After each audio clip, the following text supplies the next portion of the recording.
Hello, my name's Keegan Riley, and I'm a medical student working with Voices for Recovery to bring you a Saturday Night Chat. Saturday Night Chat is a monthly chat that creates a space for people to share their recovery journey and to show people in and seeking recovery that they are not alone and that recovery is possible. Today, we'll be hearing from Matt. So, welcome, Matt.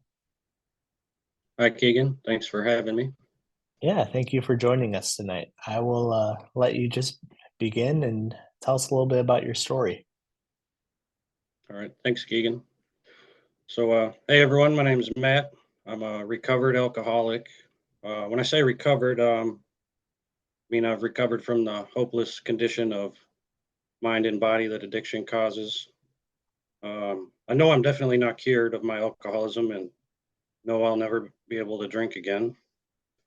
So I've spoken countless times at AA events, treatment centers. My goal is always to try and just spread the powerful message of hope that was given to me.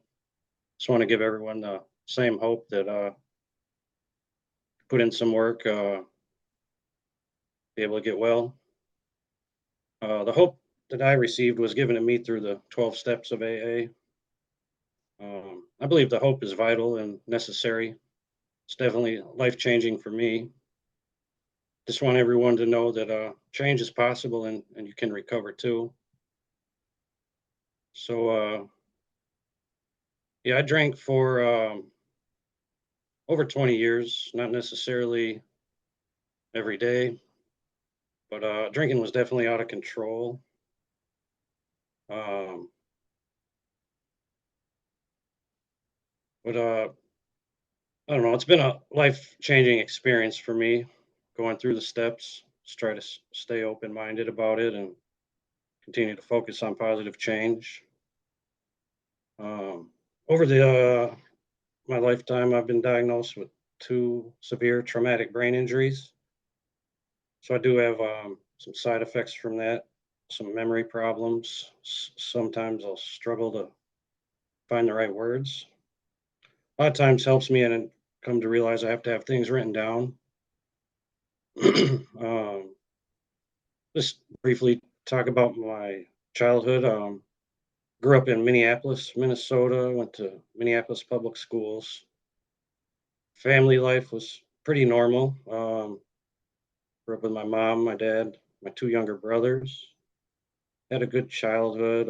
No abuse, but my dad was an alcoholic. Grew up with an alcoholic father in the household. He's what you might consider a functioning alcoholic. Was able to go to work and maintain a job, and um, but in the end, alcohol ended up killing my dad. He drank himself to death. He suffered a stroke uh, due to his alcohol consumption.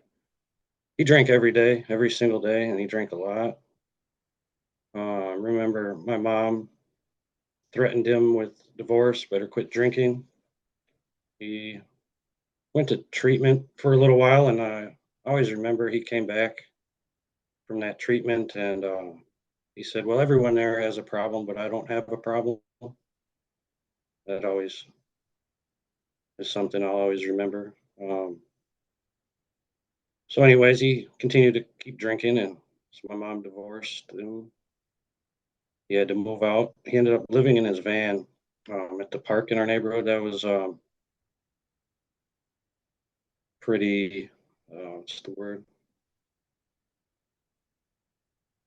That was pretty embarrassing, I guess, being a young kid, a young teenager. Everyone knows that guy down at the park living in the van, drinking beer all day. Hey, that's Matt's dad. Um, Anyways, he continued to keep drinking. Had another stroke, several more strokes. Ended up going to a nursing home. While he's in the nursing home, I was the only one that would go and visit him. The rest of the family kind of would abandon him. He was on a feeding tube, and I remember looking in his closet and found a case of beer in his closet, Well, he's in the nursing home on a feeding tube, can't even eat or drink on his own, and I never understood it until I got older and um, admitted to myself that I was an alcoholic. Then I understood what he was doing there. Continuing on, he was in the nursing home, had another stroke while he's in the nursing home, ended up getting sent to the hospital, put on life support. The doctors asked me if, since I was the oldest son, he's divorced, I had to make the decision when the doctors asked if I want to take him off life support. Hardest thing I ever did, but knew it was the right decision to take him off of the life support. And I remember telling myself, I don't ever want to be like this. Don't ever want to be like my dad. And slowly, sure enough, I started to become just like him. Um, I first drank alcohol at 13. I was 13 years old with my friend. We drank a whole bottle of tequila. So looking back on that now, I don't think I could control my drinking even that very first time. And we drank the whole bottle, just got super sick. Started at a young age, started hanging out with the drug dealers at school, all the troublemakers at school. So I started making poor choices, poor decisions at a very young age. Got my diagnosed with my first traumatic brain injury. I was 15 years old. I was also diagnosed with PTSD at the same time. I was a victim of police brutality. Um, got a settlement from the city. Got a lot of money. When I turned 18, received the money, and I just thought money would buy my friends my happiness, a good life, and it took me a long time to figure out it's definitely not true. That money doesn't buy happiness. I went to ninth grade 3 years in a row. I failed 3 years. It's not because I'm dumb. It's just I never showed up. I was too busy skipping school and hanging out on the street. I got my GED when I was 17 years old in juvenile boot camp. Uh, Nowadays, I guess become aware of how a traumatic brain injury has affected me. That's been vital for my recovery. Um, it's from the, the frontal lobe injury, the frontal lobe damage, and come to realize that controls a lot of my memory, judgment, like impulse control, behavior control. So I have to always be sure to keep that in mind, and when I'm trying to make choices and decisions, to think things out instead of just snap of a finger to do something. Mentioned a little bit ago, I have to have a lot of things written down for help me remember things. Use my phone for reminders because of damage. Yeah, I've got problems with the judgment and impulse control. Sometimes problems initiating tasks. In the past, I've dealt with some depression. I believe that since getting sober, I don't suffer from depression. I believe that was brought on by my alcohol use. I can Other things, I can get easily fatigued. Uh, yeah, the memory problems is big. Can easily get distracted in a room with a lot of people, unfamiliar people. Did I mention I have trouble with memory problems? I no, sometimes it's trouble making up my mind, do this or that, and that's the main big ones for me that I've come to realize, that I try to make sure I'm paying attention to that throughout the day, every day. Yeah, growing up in school, it was just an environment filled with alcohol. Everyone um, was drinking.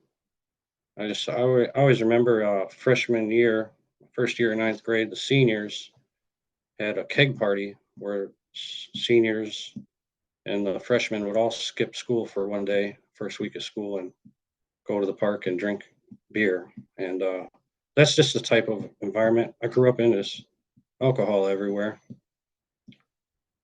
I don't know. It's kind of weird. Whenever I've been drinking, I do some pretty dumb stuff. When I was 23, got arrested for my first drinking and driving. I was in an unfamiliar neighborhood, got pulled over so I pulled over in a parking lot to take a pee. Turns out the Minnetonka police, they don't like it when you're using their parking lot for a urinal. I was about 25 years old, arrested for second time drinking and driving. At the time, I owned my own snowplow truck, and I was plowing a random driveway. Wasn't even supposed to be there. Elderly lady came out to talk to me, and guess I tried to give her some weed, and she must not smoke weed because she called the cops on me. They found me about a block away. I was plowing a driveway that I actually had the contract for. I don't know. I just done so many stupid things. I've showed up at court drunk, been arrested for it, woken up at home with someone else's shoes on. Yeah, one time downtown in Minneapolis, I was drinking, went out on the street, and I asked the horse patrol officer if he could pop a wheelie on that thing, and then I guess I slapped his horse, got maced, taken to jail, disorderly conduct. I was just one of the many, many times had to read a police report to figure out why the heck I'm in jail again. Um, One time, walking home drunk in the middle of a busy street, got stopped by the police, and guess I dropped my pants. Told the lady officer, "Here's my ID," and told her I worked for Homeland Security. It's another one of the many times I had to read the police report. Yeah, I wouldn't drink every day, but when I was drinking, I would drink way too much. Drink until I black out every time. Zero control. Been arrested for disorderly conduct so many times, for getting into bar fights and damage to property just so many times. It's crazy. Been arrested 34 times. It's been alcohol related every damn time. Um, Been on probation damn darn near my whole life. Actually, yesterday though, I just got off of probation for was my fourth drinking and driving charge. Uh, got off yesterday, early release, early discharge from probation. Got discharged about a year early, just because all the progress I'm making and doing the right things these days. Uh, so I checked when I was in treatment about about a little over 3 years ago. I counted it up. I'd crashed 12 cars over the years driving drunk. Somehow I just never got in trouble for it. I'd always just run away on foot, leave my car abandoned. Had parking tickets for leaving cars abandoned in the middle of the road and people's front lawns. I don't know, so many times, countless times, that friends and family, acquaintances just tell me I need to quit drinking, and just never listen to them, just over and over, keep doing the same dumb stuff. I was diagnosed with a second traumatic brain injury. I was 24 years old, driving drunk. I hit a house. I was going 80 miles an hour. Wasn't wearing a seatbelt. Flew through the windshield. Almost died that night. Broke both my arms. Broke my right wrist. Got a huge metal plate in my right wrist. Remember A couple days later, still in the hospital, the doctors told me they were considering amputating my hand because the wrist was so mangled. Broke my nose that night, shattered all the bones in all my cheekbones that night. Got 4 screws in my face. I don't recall exactly how long I was in the hospital. It was quite a while, a couple of weeks, I believe. See if you can see here. Here's a picture of the screws in my face, an X-ray. Just so many warning signs over the years that couldn't control my drinking and life's unmanageable. I just ignored it, kept doing the same stuff over and over. After that car crash, excuse me, I remember the doctors telling me about all the types of problems I might have because of the TBI, the traumatic brain injury. I didn't believe them, didn't want to listen to them. Never went back for any follow-up care. Just went right back to my old ways.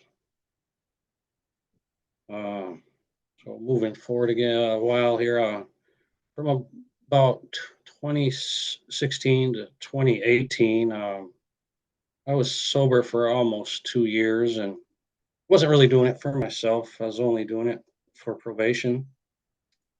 Wasn't taking it too serious. I was just what they call in AA a dry drunk. Started hanging out with some old friends, and at the time they were all using cocaine. So I ended up started paying with them, and my thinking at the time was just so warped. I thought I had myself convinced that I was just a social cocaine user, even though I was using it every day, spending every dime on it. And it didn't take long. I was drinking again. Somehow, I don't know, I was able to stop using the drugs, the coke, but that alcohol, it took over my life again. And I thought in the past, I thought I knew what rock bottom was, but I found out rock bottom has a basement. And my girlfriend, Michelle, she kicked me out in the summer of 2020 out of the house. Ended up sleeping on the floor in my mom's basement. Excuse me. I at the time was running a small lawn care business. I lost all that, sold all of my equipment to keep my addiction going. Cashed in my retirement account. At that time, I got my 4th DWI and fleeing a police and motor vehicle charge. Got into a fight with my mom's neighbor after I drank all my mom's wine stash. I got trespassed from my mom's house. My mom said she hated me. Girlfriend Michelle hated me, didn't want anything to do with me. My young daughter at the time she was 7 years old. She said she hated me and doesn't love me anymore. It's the hardest thing I ever heard from my daughter.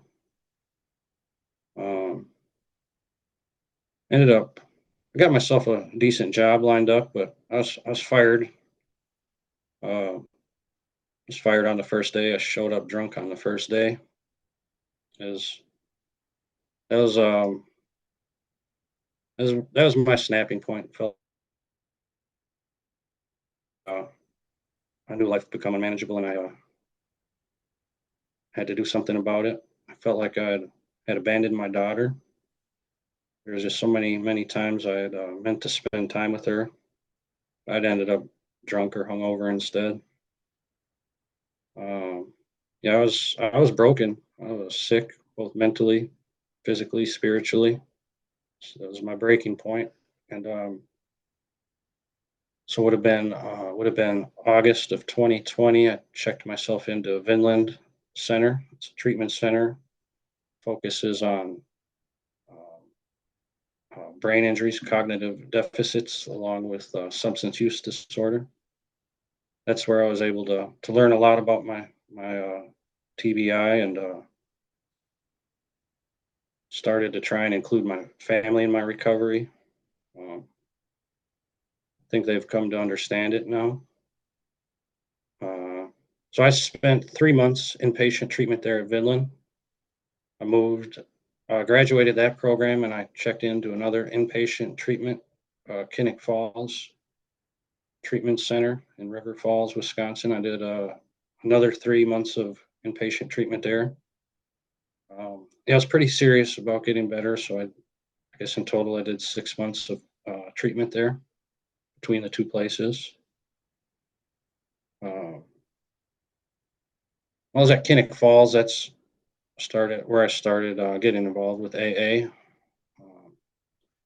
Started to get a grasp of the 12 steps and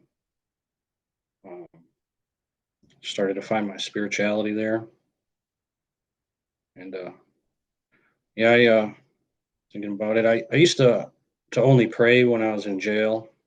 I'd try and make deals like let me out of jail, I'll never drink, never misbehave again. And at the time I meant it, but I just keep getting out, do the same dumb stuff over and over and over. And now that working on a new way of living, my prayers aren't like that anymore. I don't try to make deals. I know it doesn't work like that. I got to put in the work on my end too, and try my best to live in steps 10, 11, and 12. Learn that's the maintenance steps, the relapse prevention steps. I guess I should go back to so when I graduated the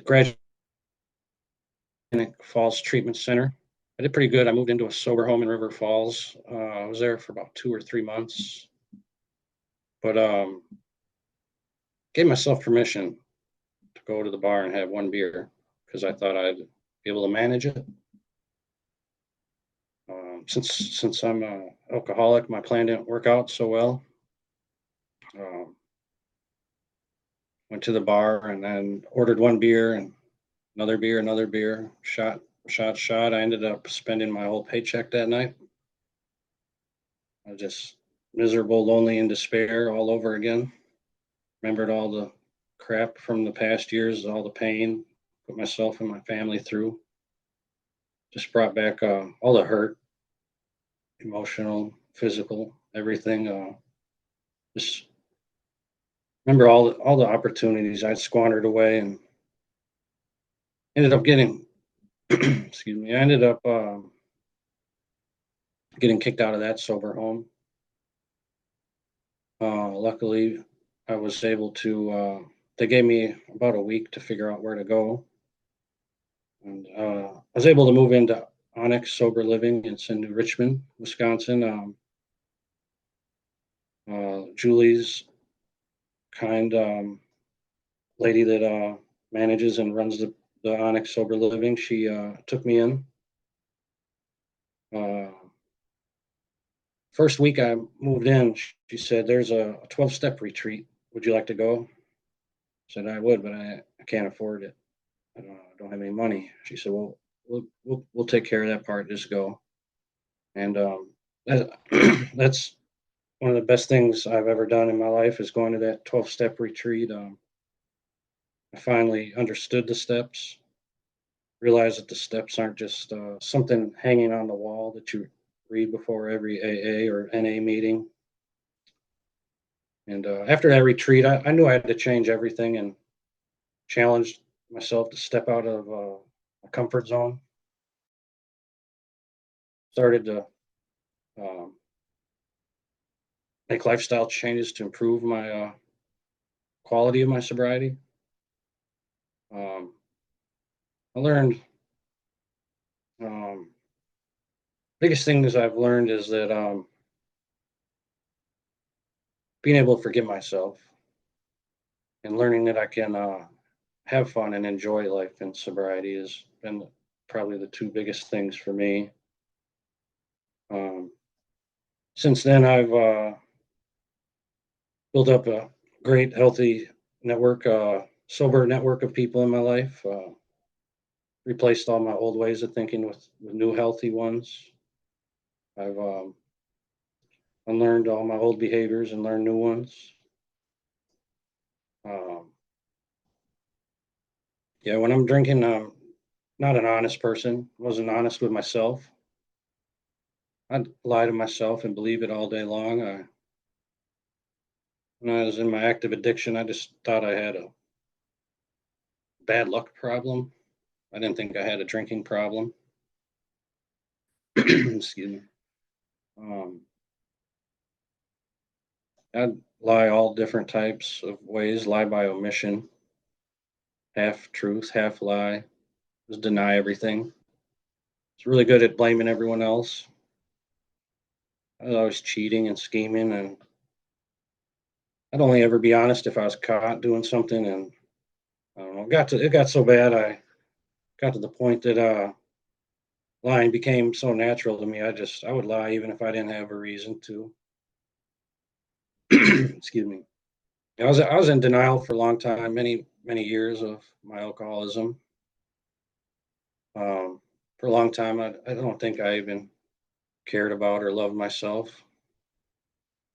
Um, I don't know. I had all the signs. Life become unmanageable. I was hiding my drinking, lying to cover up my tracks, making excuses.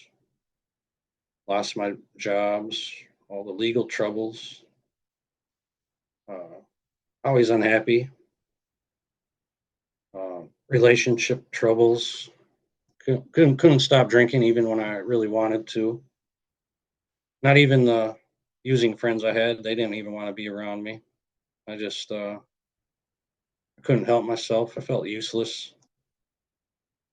I think I had all those warning signs for 20 years or better.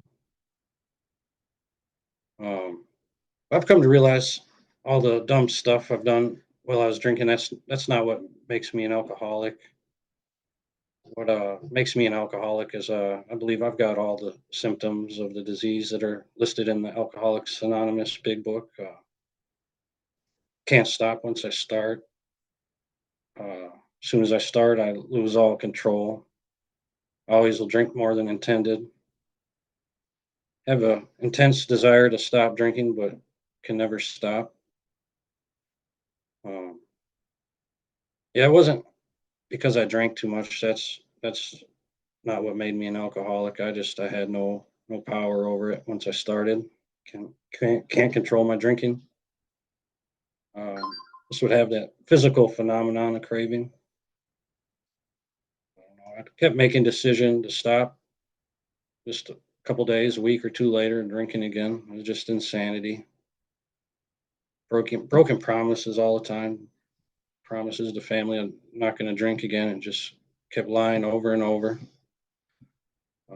Yeah, my willpower is just non-existent.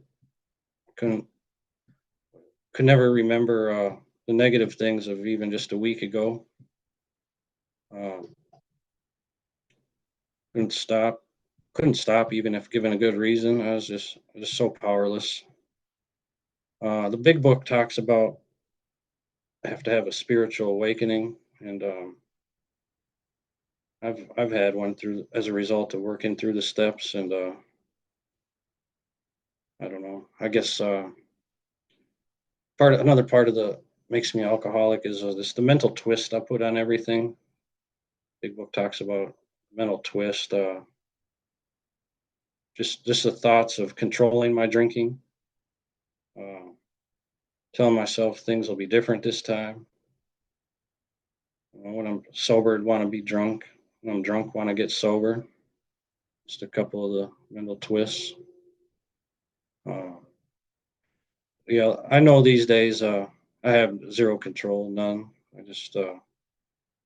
I can't start drinking again. I know I'll never be able to quit. um,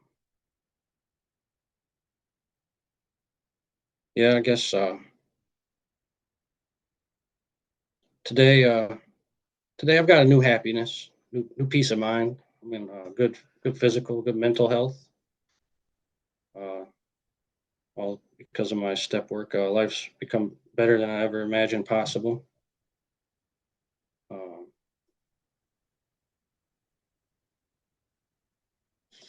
yeah, there's a saying I really like. You got to live in the solution and not the problem. I strive every day to be part of that solution. Um, I know I can have power over my addiction. I'm just so sick and tired of being powerless. That's why I keep going back to AA. Addiction made me give up on my dreams, my values. I abandoned myself, abandoned my identity. The help of AA and people around, I've been able to get that back. Found purpose in my life. I feel like I've come back to life as a result of the steps. I uh, I just know it's a simple program for complicated people. That's why I keep coming back. I seem to only remember the few good times I had while drinking. I always forget about the thousands of bad days, and that's why I keep coming back. I know if staying sober, clean and sober, I'll be able to have thousands of good days and just a few bad. Uh, the program, it gives me hope and faith. That's why I keep coming back. I keep coming back because I know I have to put in the work to get well and stay well. Keep coming back so I can have insurance against a relapse. I can't afford another in my life.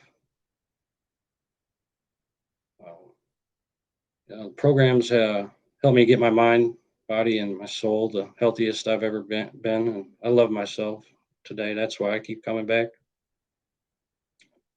Keep coming back because it's helped me get my family back. Hearing my daughter say she loves me again, it's the greatest gift I've ever received. That's why I keep coming back. It started slowly. She'd say, "I love you, kinda," but she tells me, "I love you every day." Um, That's great, Matt. Yeah. Thank you so much for sharing your story um, with us tonight. I yeah, I can't say enough of how it's changed everything. I've just been amazed how life has changed as a result of the working those steps. Mhm. Uh, I've realized steps geared to get me to a place I never even knew existed before. Uh, you know, Looking back on your recovery journey, you mentioned, you did that 6 months of inpatient treatment and then ended up having that what you thought would be one more drink one time. What do you think about your later, getting in the program after that worked for you that wasn't working beforehand? beforehand, like I guess I would tell myself and tell others I'm willing to go to any length to get this sobriety. But in reality, all I was doing was going to the Saturday night speaker meeting. I wasn't involved with AA, the service work of AA. I wasn't seriously involved. I wasn't actively participating in meetings. I wasn't. I didn't seek out a sponsor that would mentor me and guide me through the step work. That's all stuff that I've done since then. I guess being actively involved. That's where I was falling behind the most in. If you had to give someone advice on, let's say they're in that similar spot where they, maybe deep down they think that they need help or they question whether they need help, but it seems really overwhelming for them. What sorts of guidance would you provide them or think that would be helpful for them to maybe make that next step? I'd say don't let any stigma you might perceive hold you back from that. I know I had dealt with a little bit of that myself. Fear of judgment. Don't be fearful of judgment. Just look up some resources, professional resources for assessments, AODA assessments. Look up 12-step groups. And don't be ashamed of what you're going through, because there's countless people out there that are going through it right along with you, that have been. And then there's a way to get better, get well. I something I like to say when I'm speaking in front of groups is treatment got me sobered up. Going to meetings helps me stay sober, but working the steps is what got me well. And just don't be afraid to put in the work to get well. I don't want to lie and say it's easy, because it sure wasn't easy in the beginning, but recovery is possible. I Thank you. Thank you for sharing that. I guess since getting better, I've accomplished so much. I've been I was a sober house manager for 2 years. I recently stepped down from that role. Volunteer at 𝗬𝗪𝗀 retreats, 12-step retreats. I sponsor a few guys. Spoken countless times at AA clubs, treatment centers, recovery events. Been going to college for a little over a year. I'm studying to become a substance abuse counselor. Currently got a 4.0 GPA. I just urge people to don't let your addiction hold you back. If you're have any of that, like we call it, maybe self stigma, where you think you're just stuck and you can't do any better for yourself. Don't let this disease hold you back, because there is a better way to live out there. There is a solution to our problems.